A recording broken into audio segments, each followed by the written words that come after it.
Today's daf we're going to learn is Yevamot daf kuftet.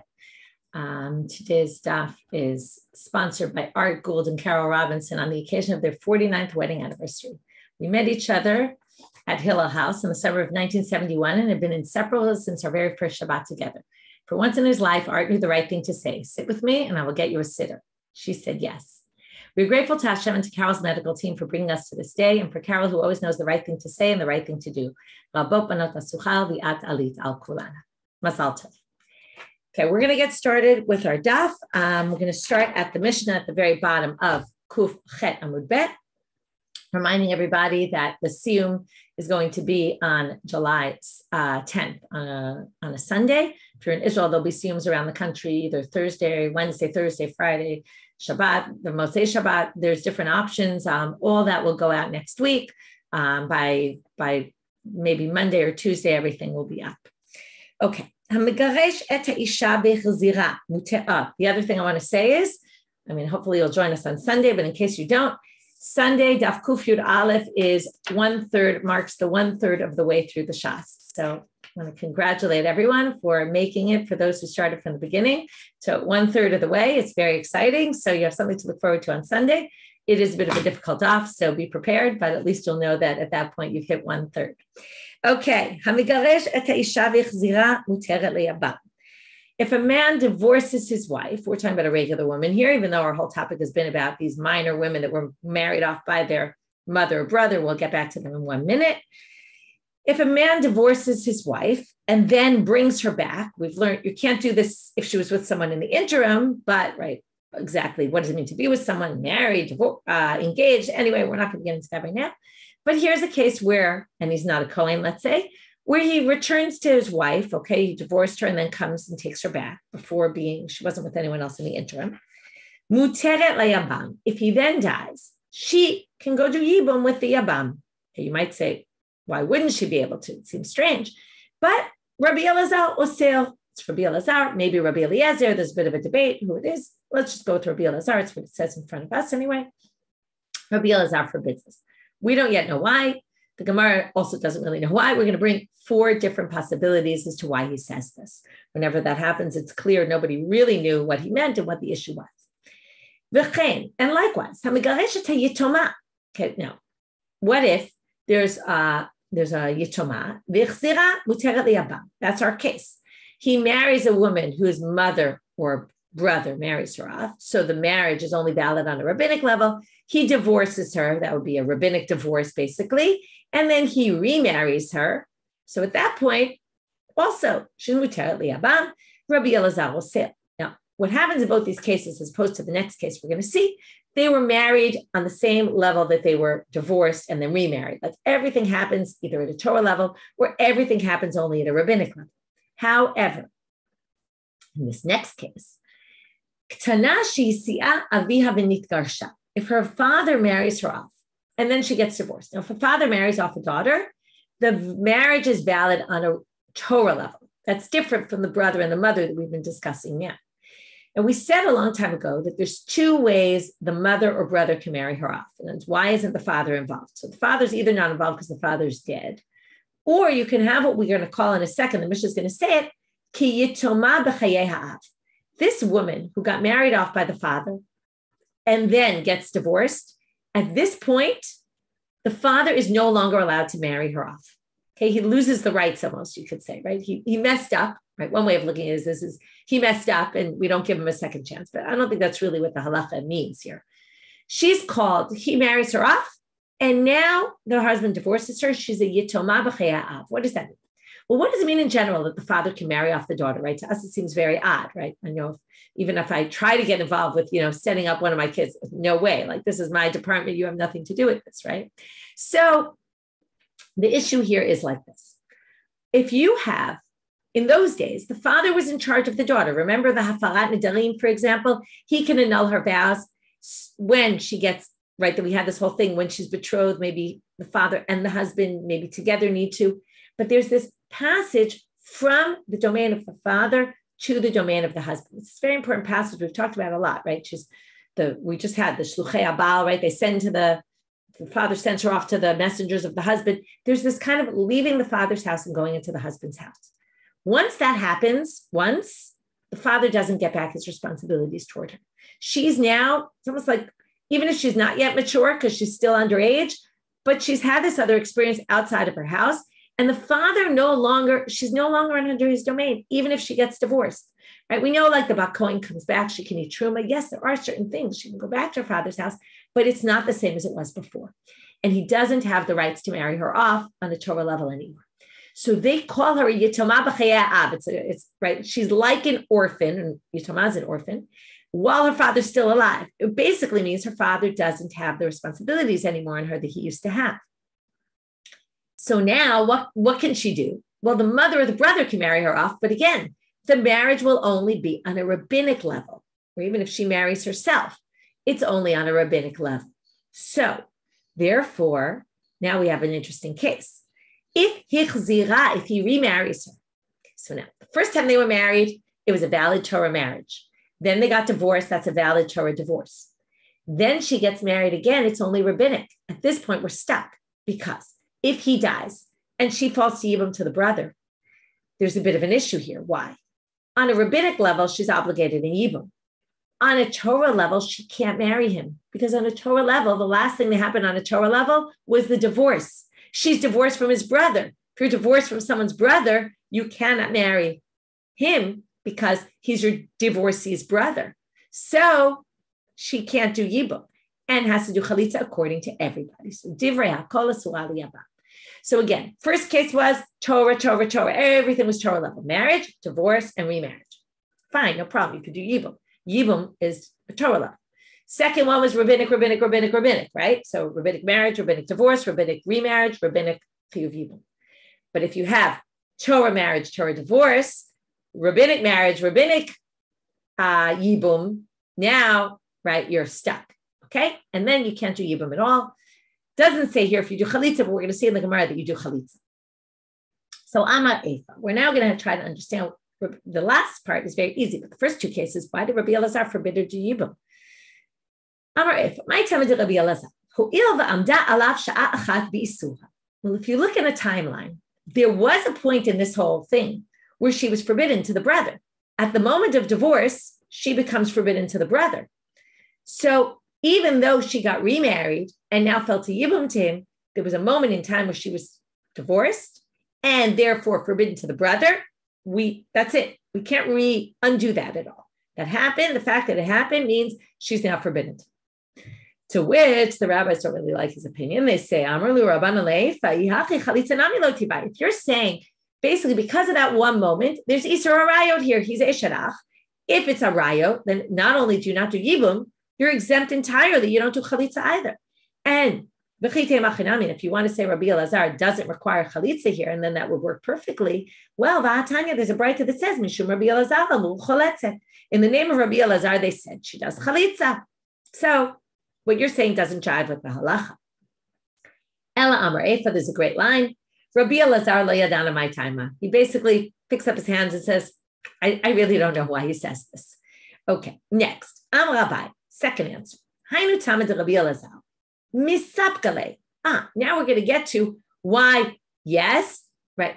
No yibum, yes, chalitza means often we're in a state of question, of uncertainty.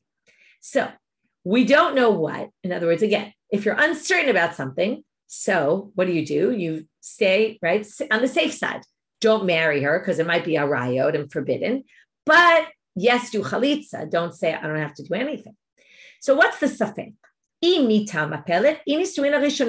the way, there's a lot of things that repeat, often at the end of Masechta, which is good. You review a lot of things that we learned already. We saw this issue come up before. What causes her to fall to yibum? Is it the moment of death, which is right now? And then we don't look back at the timeline. We look at right now. Right now, they were married, right? Whether it's rabbinic, whether it's Torah. The first two cases, it doesn't matter. Everything was either rabbinic or everything was Torah. At this point, he died. He has no children. She's supposed to do yibum. We don't care that there was one moment where there was a divorce and she was forbidden and now she's permitted. Or is it the moment from the first marriage that caused the chiyuv yibum to kick in? In other words, as soon as you marry the brother, potentially he might have to do yibum on you. which means that it's that moment that determines. Now, again, usually it's not so relevant, but here it's very relevant because the first moment they were married and then they were divorced. So if you go back to that first moment, there was a divorce there, and that divorce forbade him to her. So then you would say there's no yibum allowed, and you don't have to do yibum at all. So since we're not sure, right? So if it was the moment of death, so then she's supposed to do yibum. Then we have to go back to the beginning of our timeline. And there was a moment where she was forbidden to him after the divorce. So it would be forbidden, and that's why we do this in between. So Abaye has a big advantage because he explains why yes, no yibum, but yes, chalitza. Rava brings a third option. Rava Amar. This is not a case of doubt. It's clear that it's the moment of death, and theoretically, she should be obligated in yibum. Now we're going to get to something that we've seen a lot here. And I want to just also, we're getting toward the end of the Masechet. It's nice to point these things out. There have been many situations here specifically in our Masechet having to do with marriage, relations, all that, where things by the letter of the law are a certain way. Like this would be totally fine for her to do yibum. Comes Rabbi Elazar and says, but it doesn't look good, right? We call this sometimes mar'it ayin, right? It has the appearance of something else. And because we're worried, and here it seems to be not just, right? We're worried that people will misconstrue, they'll think something different, and then they'll come to do something wrong. So what are we worried about here? However, hakol b'ki'im b'gerushin. Everyone's going to know she's divorced. That's something that everybody hears about. But not everyone's going to know that they got back together and remarried. And then what's the problem? The problem is people will see. They'll know this woman was divorced. Her husband dies in the interim, right? No, she's married, but they didn't know she got remarried. And what will they say? They'll say, oh, look, she married the brother of her divorcee. It must be if your husband dies and your ex-husband dies, you're allowed to marry his brother. Just like, why would people confuse this? Just like the sister. You can't marry his wife's sister, but if the sister dies, he's allowed to marry his wife's sister.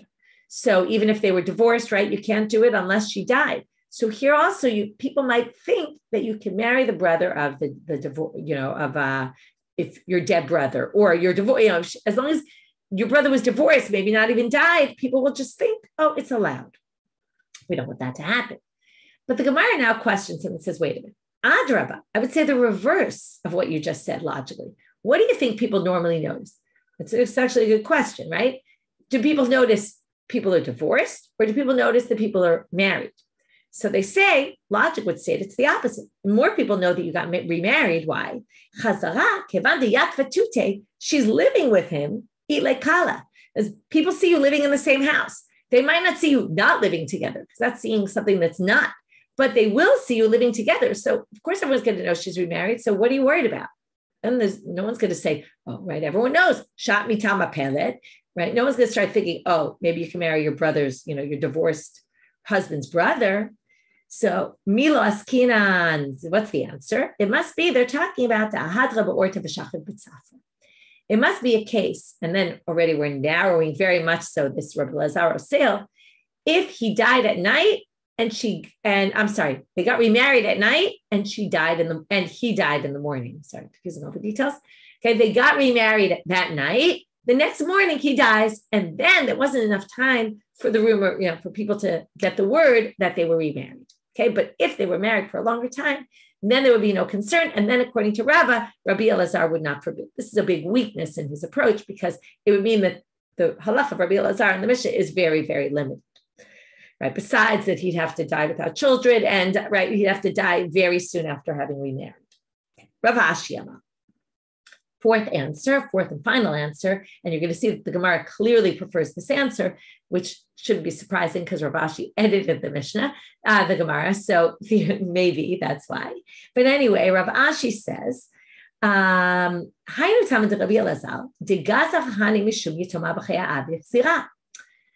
all case number 1 and 2 is because of case number 3.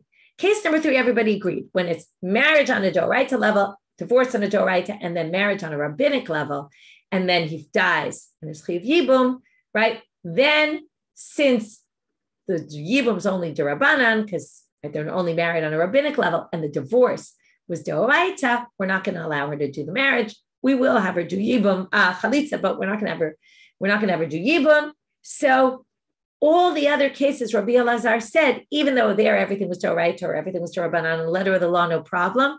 But the rabbi said, if we paskin, like the rabbis here, Rabbi Elazar said, I don't want to allow it. If we allow yibum there, you might end up allowing yibum in the third case of the Mishna. So that's a classic gzera. Let's forbid it so that you don't mess up other things. Hachinami mistaber, it actually makes sense because midikatani is safe, and as I can prove from the language in the Mishna. The end of the Mishna, it says, "Tanashi si'a avia v'nitkarsha ki yitoma b'chaya av v'chzira divrei kol shasura liyabam." Sorry. So that's just a quote from the last line. I'm not going to review it, but they say like this: "Hi, Mila Memra. Why did you even bring that case? As if we had thought about that case, we would have come to that conclusion, right? We've already been learning Masechet Yevamot for a long time. We could have thought about that ourselves. We know the law that you can't marry your divorced husband's brother. We know the difference Torah level, that you have to think of things only on a Torah level and only on a rabbinic level and look at it like that. We would have come to the exact same conclusion. It would have been obvious. If that's the case, what's the point of this? Pshita, it's totally obvious.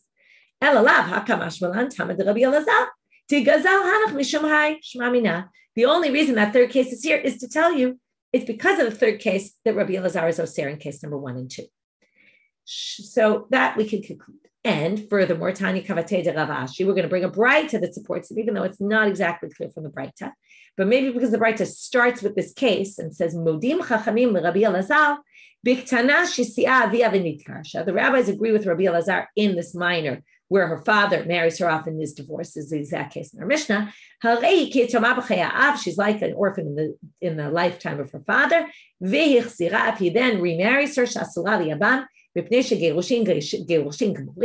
is just explaining it a little bit more in detail. Because the divorce is a good divorce, but the remarriage is only rabbinic. Okay, so for that didn't prove anything. But then the Mishna, the braita says, in which case is this said? It's when he divorced her when she was a minor and remarried her when she was a minor. This is all where she's still a minor. But if she was already remarried when she was older, if he remarries her when she was young, but she then becomes of age before he dies, then this whole law isn't relevant. But Rabbi Elazar said, no, in that case, even in that case, and that seems to be why, because in those, right, when the details are a little bit different, we're going to keep the halacha the same just so that you don't mess up the first, okay, that case. So here, again, it doesn't say it explicitly, but it seems to say that other cases are outgrowths of this case. Now they ask another question. So far we've dealt with this. Why is Rabbi Elazar Osir? We gave 4 possible answers. One was totally rejected. The others kind of were there. And, even though each rejected the previous one. And like I said, the Gemara seems to side with Rav Ashi because it brings both proof from the Mishna itself and proof from a braita. Rava now asks Rav Nachman the following question. What if there was a rival wife? Or co-wife? Does she do yibum? Can she do yibum? Okay, right? This one does chalitza, and it's kind of a riot issue, right? Usually that does affect the tzara. So what's the law with the tzara? So Amrle, higuf gzera. Now, according to Rabbi Elazar, obviously, who forbids? So they say, higuf gzera, they seem to be taking Rav Ashi's approach. And they say, we're forbidding this tana, right, for doing yibum to the brother, because of a gzera of the case, not the ketana necessarily, it depends who she is. Case number 1 and case number 2, we're forbidding this woman from doing yibum to the brother. Because of a gzera of the ketana yetoma b'chaya av, we're not going to forbid her to do yibum from gzera and then make a gzera on her tzara, that let's forbid her tzara as well because of her, and let's forbid her because of that. That's already to remove. Right? We don't do a gzera on a gzera. Mishum Rabbi Elazar but okay, it sounds very nice what you said. Let's not make a gzera and a gzera. Meaning Rabbi Elazar says the tzarak, the co-wife, can do chalitza, but only chalitza and not yibum. But it says in a braita, in the name of Rabbi Elazar, they said, she and her tzara choletzet. Sounds like she and her tzara do chalitza and not yibum. So that goes against what you just said. So first they say, before we even get to that, it sounds like she and her tzara, both her and the co-wife, need to do chalitza. Now that's not true. Only one does chalitza. We know that. One, right? One always does chalitza, except for unique circumstances, but generally one does chalitza. Ela lav ohi o tzarata choletza. Okay. It doesn't mean that. It means either she or the co-wife does chalitza. Okay, so that we've resolved. But now we're back to our problem. It sounds like the rival wife can only do chalitza, not yibum. And we just said there's no reason to forbid her to do yibum. So the Gemara answers, we've seen this kind of answer before, lav terutze kametaratz. You already changed the wording of the braita because you didn't like the wording of the braita. You say it doesn't make sense. Well, once we're changing the wording of the braita, we could change it even more and say, hi taritzachi. Read it like this. Hi choletze. If we're already splitting between them and saying it's not both of them, it's either or. And then when you do the either or, say, well, she does chalitza, but the rival wife can do yibum or chalitza. Okay, and that's how they resolve the question. New Mishna. Two brothers married to two sisters, very classic case. But in this case, they're ktanot. Both the sisters are minors. Again, when we say minors here, right, minors could mean her father married her off. No, we're talking about in the parak of Miyun, the brother or the mother married her off. They're only married on a rabbinic level. Okay, and then one of their husbands dies. Now,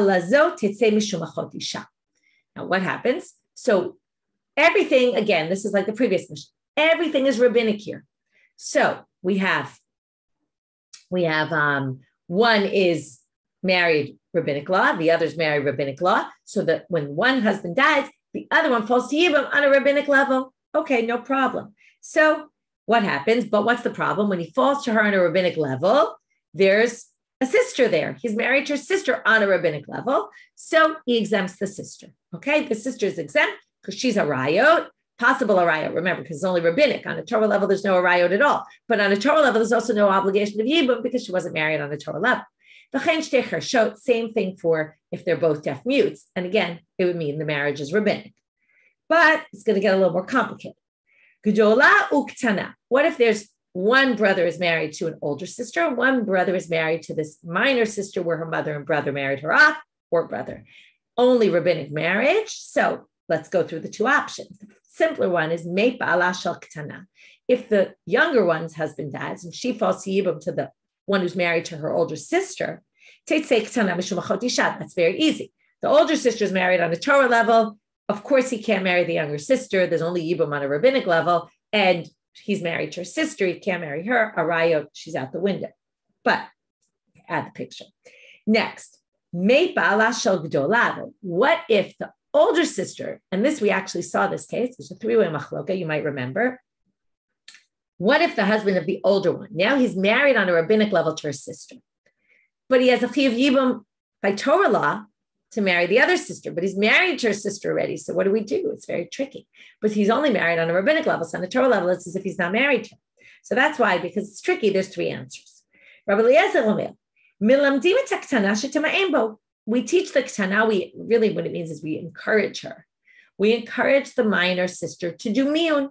If she does miyun, she's out of the picture. It was as if she was never married to him, which means that the sister now can do the mitzvah d'oraita Torah law of yibum. Okay, good solution, maybe. Let's see what the Gemara has to say about this. Rabban Gamliel omer, im miyana, miyana. If she does miyun, she does miyun. And we're not going to encourage her to do miyun. She's already married to him. What, we're going to bother her to do miyun? If she does, great. Im lav. Tamtin ad, if she doesn't, what do we do? Tamtin ad shetagdil. The older sister's now stuck because she can't do yibum, but there's also, she can't do chalitza either. So what do we do with her? We wait until, because she's really a rayot here. So we wait until the younger one gets older. The marriage validity will kick in on a Torah level. We're going to get into when exactly does it kick in according to Rabban Gamliel. Does some action have to happen? Is it like on the clock, she's 12 and a half and didn't do miyun immediately that day, she becomes married to him? It's a big question at the end of today's daf and into tomorrow's. But let's just assume at this point, very simply, she gets old enough. She is now married on a Torah level. That then pushes off the older sister, because now it's achot isha. At this point, he's married to her sister. There's a bit of an issue here, and we'll get to this at the end of the daf.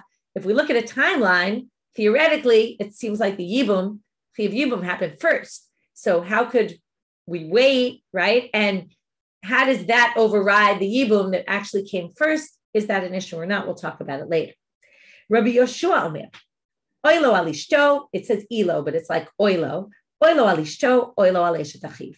Woe to him because of his wife, and woe to him because of his wife's sister, because of his wife's sister, or sorry, his brother's wife. Okay, meaning he's stuck, can't marry either of them. Motzi it ishto beget. He has to divorce his wife. Why does he have to divorce his wife? Because right now, on a Torah level, she is what we call achot zekukato. Remember, there's zika of this yevama. That's all on a Torah level. He's not married to his wife on a Torah level, so that wouldn't exempt her. So he's supposed to do yibum with her. You're supposed to do yibum with someone's sister. You're not allowed to marry their sister. So, you're not allowed to marry them if you're supposed to do yibum with the sister. So he has to get rid of his wife. He has to give her a get. He has no choice. So he gives her a get. But once he gives her a get, okay, even though they weren't married by Torah law, when you give a woman a get, even if you weren't supposed to give her a get, we learned this before, you become forbidden, if the get has some sort of validity, which here it did, you're forbidden to her relatives. So now you can't marry her sister. So you have to do chalitza to the sister. So he ends up married to neither of them. Okay, those are the three possibilities. So the first thing the Gemara is going to do from here, we're going to get it totally off on a tangent to like some kind of nice light sugya, which is, Umi Shari, can you really, going back to Rabbi Elazar, he says, teach her to do miyun, right? Encourage her. Really? Hatani bar kapara. Bar kapara says, people should stay away from three things and stick to three things, right? There's three things that are good to do, good things, and there's three things that are bad. Obviously, there's a lot more, but he lists these three, and we'll try to come up with a common denominator. These are the three things that are good to do. Chalitza, okay, basically saying chalitza is better than yibum. It's not saying, try to do chalitza. It's just saying if you have the option, better to do chalitza. We've seen this before, and we'll see it again in a minute. Hava'at shalom, bringing peace between people, and hafarat nidarim, undoing vows. Don't worry, we're going to get into each one of these and why they're on the list. He should distance himself from three things. Mina miyun. Okay, this would obviously be a woman, not he, right? A woman should not do miyun. Min hapikdonot, watching other people's things. Okay, don't take responsibility for other people's stuff and say, "Oh, I'll watch your object for you." Umin ha'ervonot, and from being a guarantor on a loan. Okay, this seems weird. You would think that these would be good things to do. So at least the pikdonot and ervonot. So what's the answer? Miyun de mitzvah shani. In general, we shouldn't do miyun, but in this case, miyun is enabling the mitzvah of yibum. So we can encourage it in this case. Gufa. Now we're going to go into all the things we just said. Tani bar kapara. Why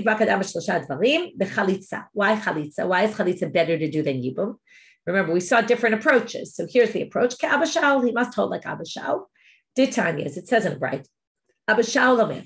Hakoneset yivim tol l'shem noi, l'shem ishut, l'shem davar acher, ki'ilu pogea be'erva, be'karov be'enai liyot havlav mamzer. Remember this? You have to do yibum according to Abba Shaul. Not everybody agrees. For the sake of the mitzvah only. Not because you find her beautiful, not because you want to be married to her, not for any other reason. Only for the exclusive reason that you want to do a mitzvah. Okay? That's why you should be doing yibum. And that's why we saw many people were doing it for the wrong reasons, right? We had this whole thing about it, and it's not a good thing. Now, one could argue with this. It's possible, by the way, that maybe they don't want brothers, when their brothers are married and alive, to be eyeing their wives and thinking, oh, maybe one day she'll be my yevama, and they want to avoid any kind of situation of you even starting to think about your brother's wife in that kind of way. Maybe that's part of the reason. Anyway, that's his opinion, and that's why he says better to stick with chalitza. Now, hava'at shalom, dichtiv. How do we know that hava'at shalom is something you should stick to? I mean, you really don't need, this is like one of those pshita, right? Nobody needs to say bringing peace, you wouldn't need to tell me bringing peace is a good thing to do. Everybody believes in that.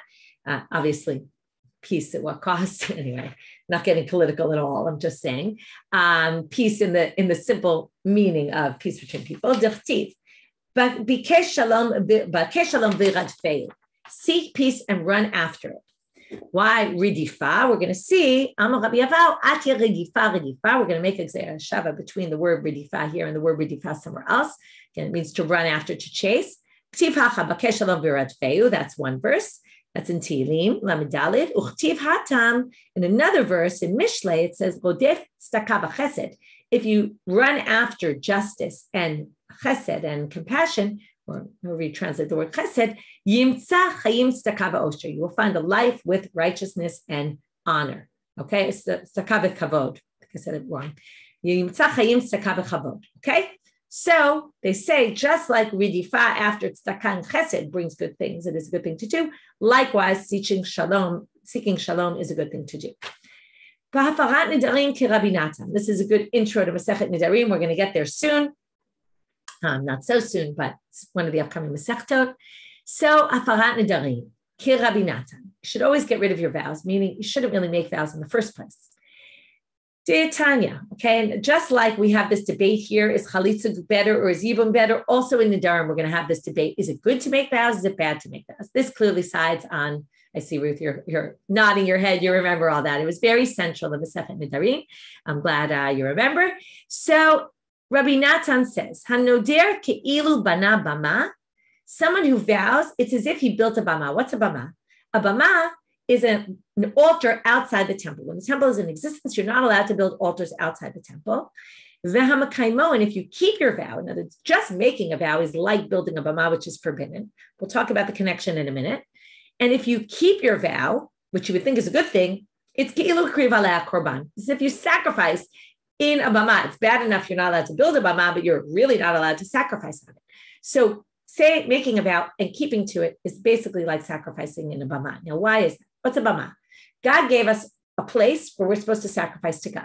If we decide to sacrifice somewhere else, it's like taking the concept that God gave us and saying we know better, right? We're going to do it in our own place. What's a vow? A vow basically forbids yourself to something. Now, the Torah, we all know, is full of things that are forbidden, right? There's a lot of many mitzvot lo taseh. There's a lot of things already forbidden to us. So what they're saying is if you go and forbid something like eating a certain food, right? We already can't eat lots of foods. If you start saying, I'm not going to eat carbohydrates, okay? And I take a vow for it. God already forbade us to eat so many things. Why are you adding another thing? By you adding more, it's basically like you creating your own religion out of it almost, okay? So again, not to say you shouldn't be vegetarian or vegan or anything like that, right? But again, it's how you do it. The idea is don't make a vow about it, okay? A vow is not a good thing. There's enough things forbidden to us.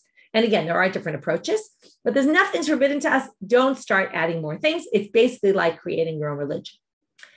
Okay. Stay away from the following three things. Why these three things? Maybe you'll get older and you'll regret it.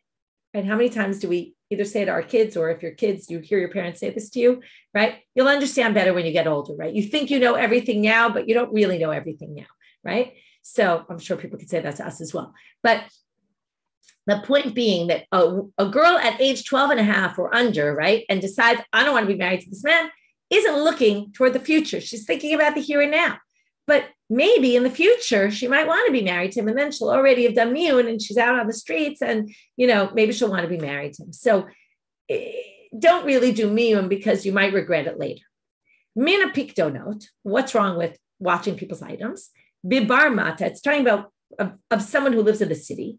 Debete ki bete dame, because he feels very comfortable in your house. Now, if I watch your item and you are often in my house, what might you do? You might, while I'm not looking, go take the item, take it home with you, and then come back to me and claim, hey, where's my item that you're watching? And then I look and I see, oh, it's not there.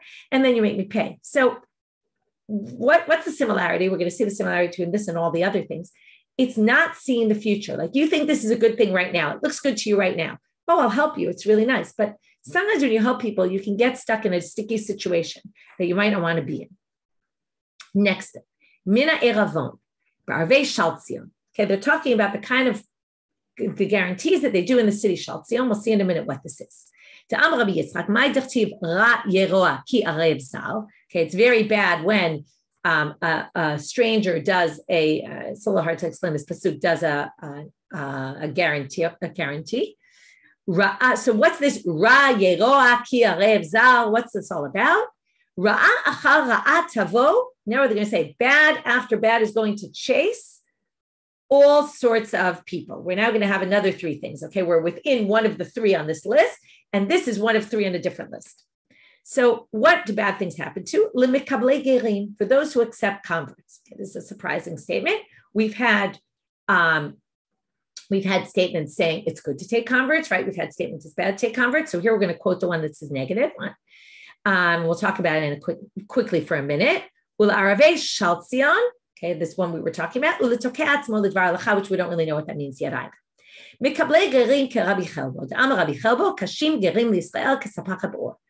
Converts are difficult to the Jewish people, like sapachat on your skin, like a leprous mark. Okay, they're very difficult. There's all sorts of reasons why they say they're difficult. Either because, like the best answer I always like, well, maybe I should write, either they don't really keep mitzvot and they kind of mess things up for the Jews, or the best one is they keep mitzvot better than the Jews and it makes us look bad because they learned the mitzvah much better than we did when they came to convert, and therefore they make us look bad. It's an interesting, creative one. I like it. Anyway, it's a very difficult statement and hard to understand. There's a very good Tosfot on this, and in fact, Gefet, which will hopefully go up maybe before Shabbat, maybe after Shabbat, but it's specifically on this Tosfot, which basically distinguishes between different types of converts. There are converts who, do a quickie conversion without learning anything, and that is much more where they're critical of it because, or maybe for the wrong reasons or something like that, as opposed to, Tosfot says it very nicely, but if they really want to convert and they put in all the effort, then of course we should accept them. So it's a very nice Tosfot, and in Gefet they're going to go more in depth into this whole machloket about converts. Okay, next. What is this? Usually, if you guarantee a loan, what does that mean? It means they're going to go and collect the loan from the person. If the person can't pay, they'll go to you as last resort. But in this place, they would go straight to the guarantor. And they wouldn't even bother with the lovet because they knew he usually had more money. And don't do it in that kind of place because then you're going to be stuck going back to your friend who you loan money to and trying to get money out of him. It's going to create a very unpleasant situation. Next, this one's going to be a little more complicated to figure out what it means. It's a very weird line. Rabbi Elazar. What this means is, and then we're going to have difficulty understanding what Rabbi Yossi means. So we're going to end up with different interpretations of what this means, but even within the first interpretation, we're going to have a bunch of different interpretations of what the first interpretation means. What it means, means someone who says, I don't have Torah, doesn't have Torah. What does that mean? If you say, I'm not going to learn Torah, then you don't get rewarded for learning Torah. To which the Gemara says, okay, pshita, that's pretty obvious.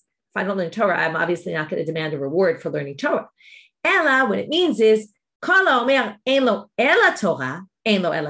I say I'm only learning Torah, but I'm not planning to do mitzvot, just learning it for the sake of an intellectual pursuit, well, then all you get is the reward for learning Torah and not for anything else. To which the Gemara is obviously going to say, Hanami pshita. That's also obvious. I can't claim I'm going to get the reward for mitzvot for learning Torah. That doesn't make sense. So, Ela. Third option to understanding this statement, da'afilu Torah eno. What it means is if you're going to learn Torah and not do mitzvot, you don't even get rewarded for learning Torah. My timer, what's the reason? You're supposed to learn in order to do. If you're doing, then there's meaning to your learning. If you're not doing, then there's not much meaning to your learning. One could argue with this, but this is the Torah approach to it, right? The whole idea of learning is lavi lidei maaseh. That was one interpretation that we had three different interpretations of what it is. But now we're going to have one other option to understanding this. And this is still within Rabbi Yossi, this first interpretation, a different way. And as we had three options, but we ended up rejecting 1 and 2. Stick with 3. Now we're going to have 4. Option number 4. Actually, let's go back to 1. Someone who learns Torah gets the reward for Torah. And what does it mean? It's number 2, my mistake. Going back to number 2.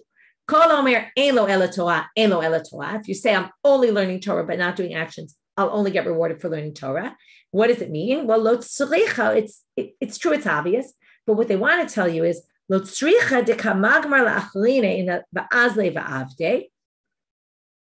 the way, this means you will get sachar for learning Torah if you don't do actions. But why do you need to tell us that? Obviously, I wasn't planning to claim reward for actions. Well, maybe I was. Let's say I teach you I don't do maasim, I don't do mitzvot, but I teach you and you go ahead and do mitzvot. Maybe I do get rewarded because I enabled someone else to do mitzvot. But kamash no, if I don't do mitzvot myself, I don't get rewarded for the mitzvah. And that's what it was coming to say. That was all 4 options, or really 3 options, and going back to number 2 and explaining it better. And now we're going to have a second option to what means, not having anything to do with the statement of Rabbi Yossi. It's judges who a case comes before them. And they know some halacha in some other area. And they say, oh, this seems similar. And someone else is there, and they don't go asking. So means he pushes himself into halacha without advising with other people, just kind of jumps into it. So, what's so bad about this? When you're a judge, you're supposed to view yourself as if there's a sword in between your legs. And Gehenom is right below you. Around the bed of Shlomo, there were 60 giburim. Says that they don't quote the whole thing. They're all achuzei cherev. They're all holding swords. All their swords are on between their legs. For the fear of night. This is they're fearing Gehenom. That's how you should feel. In other words, feel in awe of the judgment and try to get advice. Don't just run into a judgment. This is a very serious thing. Okay. So again, if we want to talk about, before we move on, these 3 things, I think that the similarity between the miyun and the arevut and the pikadon is something might look good right now, but you have to look toward the future at what the ramifications of this might be. Rabban Gamliel Omer Imyan now. We're now going to finish up with a sugya that really goes a lot into tomorrow's stuff, which is this issue of Rabban Gamliel says, if she does miyun, great. If she doesn't, remember the younger sister, where the older sister is supposed to do yibum. If she doesn't, then the older sister is exempt because of achot isha when the ketana gets older. So now we have a very basic question. How does this work exactly? And how does this work with our timeline? That really the chiyuv yibum went in before the marriage to the minor was deoraita, which seems a little bit strange. So Bami now Rabbi Elazar Mirav. My time at the Rabban Gamliel. What's his reason? Rabbi Elazar asked Rav. Is it mishum de kasavar kiddushay ketana miltatalu? Is it that if we look at that timeline, she got married in the beginning. At that point, it was like the marriage was hanging. Maybe it'll turn into Torah. If it does, then it was as if from the beginning they were married, which would then exempt the yevama, because that really happened earlier. You just have to wait till it kicks in, but it kicks in retroactively. And then we say like this. So what makes it kick in? So the chigadla gadla bahada. In other words, as soon as she hits the age, so she's of age, without any sort of action. In other words, the marriage is just hanging there waiting until she turns, let's say, 12 and a half. At 12 and a half, marriage kicks in no matter what, right? Day on the calendar, okay? And then it was as if she was married from the beginning, and that would make a lot of sense. Or, Dilma mishum de kasaval, maybe he holds, we don't care about the timeline. Really, the chiyuv yibum could have happened before. But in general, forget about our case. He must hold. Let's say I'm supposed to do yibum with my brother-in-law, and he marries my sister. So, I just become exempt, even though my obligation came first, but now that he married my sister, it's a rayov to me. So maybe that. And then that would basically mean that what? That the kiddushin is, why would you have to say this? Because the kiddushin only becomes Torah when I do some sort of action that means now that I did this action, it became Torah law, my wedding, my marriage. What would that action be? Obviously, iba'al in, lo ba'al lo. I would have to engage in intercourse with my husband. If I engage in intercourse with him after the age of 12 and a half, then that would give it marriage validity, but not retroactively from that moment going forward. And then you would have to say the Rabban Gamliel must hold that even if it happened after the yevama, it would still exempt the yevama, because now I'm married on a Torah level. So the answer, Rav says, is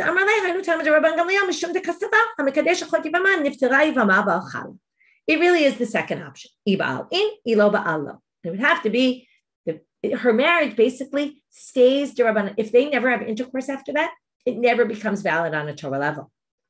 So Amar Rav Sheshet, Amina Kinai v'Shachav Rav, Amar Lahashmata. Rav Sheshet says he must have been asleep when he said this. There's no way. Why? Okay, this is a ridiculous thing he said. Titania, there's an explicit braita against him. Okay, her marriage is hanging. That's the first option. What does this mean? Doesn't it mean her marriage is hanging until the date, when she's 12 and a half, and boom, the marriage is a marriage. Nothing to do with her doing Bila. So he brings a braita to prove that Rav is wrong. Comes Ravin, Amalei Ravin, Berei Rav Nachman, Ha Milt Diktana Milta Talia Vakaima, Ibalini Lo Baalo. No, when we said it's hanging, it means it's hanging until what? Until such point that she engages in intercourse with him. Then, in other words, that doesn't mean option number one. That could work in with option number two as well. Why? Why is it hanging or suspended? Because she says, "Hu adif minai." He theoretically could divorce me, but anadif namine. But I could also do miyun. That's why it's suspended, because she has the option to opt out. Okay. So basically, before we finish, Rav Sheshet says, "I don't believe you, Rav. It's crazy. There's braita." Ravin re-explains the braita according to Rav. The next thing is going to be basically a question against Rav. Does he really hold it's intercourse that does it and not the time, in her age? And they're going to bring some questions on Rav about this. But before we end, I want to show just this last line can be understood in two ways. Some people have a different version of it. And it doesn't say de amra, hu adif minai, anadif namine. It gets rid of the word that she says. And then Ravin's statement ends before that. And Rav Sheshet comes in and says about Ravin, hu adif minai va'ana adif namine. And he basically says, because remember, Rav Sheshet said, what are you talking about, Rav? You must have been sleeping. Here's a braita. And Ravin says, I can explain the braita according to Rav. And Rav Sheshet's reaction is, wow. He says, you know what? I know more than you because I know braita, and you didn't even know that braita. But you know more than me because you figured out a way to get that braita to work in with Rav. So it's kind of a statement of humility, which is a very beautiful statement, right? And it's, I have one thing on you, but you've got one thing on me. The problem is it should be the reverse order. It should have said, I'm better than you, but you're actually better than me. So it's a bit of a question what this really means, but it's a nice way to end, like to concede after he was a little bit arrogant and said, or very arrogant and said, Rav must have been sleeping when he said this. Then he kind of takes it back and issues a kind of apology or a semi-apology. Anyway, it's a nice way to end the daf. So wishing everybody a Shabbat Shalom and